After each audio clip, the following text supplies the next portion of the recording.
কি দেখলে বুঝবো আমাদের রব খুশি হয়েছেন? সুবহানাল্লাহ। রব বলে যে আমি যখন খুশি হই তখন ঘরে মেহমান পাঠাই। আপনার ঘরে যখনই মেহমান আসবে, বিন বোলাইয়া মেহমান, বিনা টাইমে মেহমান, বুঝবেন আপনার রব আপনার কল্যাণ চাচ্ছেন, রহমত করছেন আপনার ঘরে রিজিকে বরকত দেওয়ার জন্য। দ্বিতীয় নাম্বার, রব বলে যে আমি যখন খুশি হই, যার উপর খুশি হই, যে টাইমটাতে খুশি হই, সেই ঘরে সেই পরিবারে আমি কন্যা সন্তান পাঠাই। তৃতীয় নাম্বার, রব বলে যে যখনই দেখবা আকাশ থেকে বৃষ্টি পড়া শুরু হয়েছে, বুঝতে পারবা আমি রব খুশি হয়েছি। কয়টা নিদর্শন? একটু আওয়াজ দিতে হবে। কয়টা নিদর্শন? একটা হলো ঘরে মেহমান আসলে রব খুশি, আরেকটা হচ্ছে ঘরে কন্যা সন্তানের জন্ম হলে রব খুশি, আরেকটা হচ্ছে আকাশ থেকে বৃষ্টি নাজিল হলে রব খুশি। বড় চমৎকার বিষয় কি জানেন? রব খুশি হলে যে তিনটা কাজ করে দেখান, আমরা বান্দারা সেই তিন কাজে, হঠাৎ যদি মেহমান চলে আসে আমাদের মুখে থাকে আয় বেড়ার টাইম ন বসছে না, আল্লাহ খুশি, বান্দা নারাজ।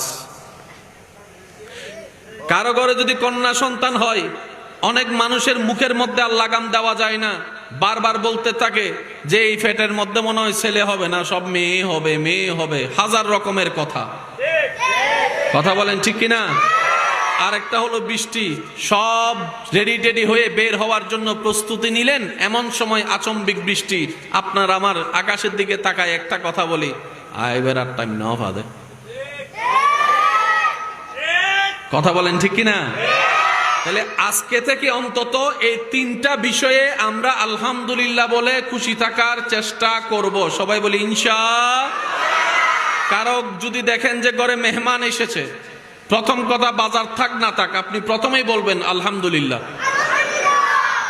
যদি প্রশ্ন করে তোমার ঘরে বাজার নাই নিজে খাওয়ার মতো, মেহমান দেখে তুমি খুশি হলা কেন, আপনি বলবেন আমার রাজ্জাক যিনি রিজিক দেয় তিনি মেহমান পাঠিয়েছেন, সুতরাং মেহমানদারি কিভাবে করব আমার টেনশন করার দরকার নেই, যিনি রিজিক দিবেন তিনি রিজিকের ব্যবস্থা করে দিবেন। সুবহানাল্লাহ, আল্লাহু আকবার।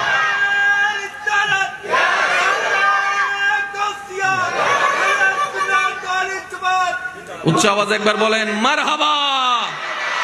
আর কারো ঘরে যদি দেখেন 4টা মেয়ে হয়েছে, 5 নম্বরটাও মেয়ে, আপনি বলবেন ডবল আলহামদুলিল্লাহ। পারবেন ইনশাল্লাহ? কয়বার আলহামদুলিল্লাহ?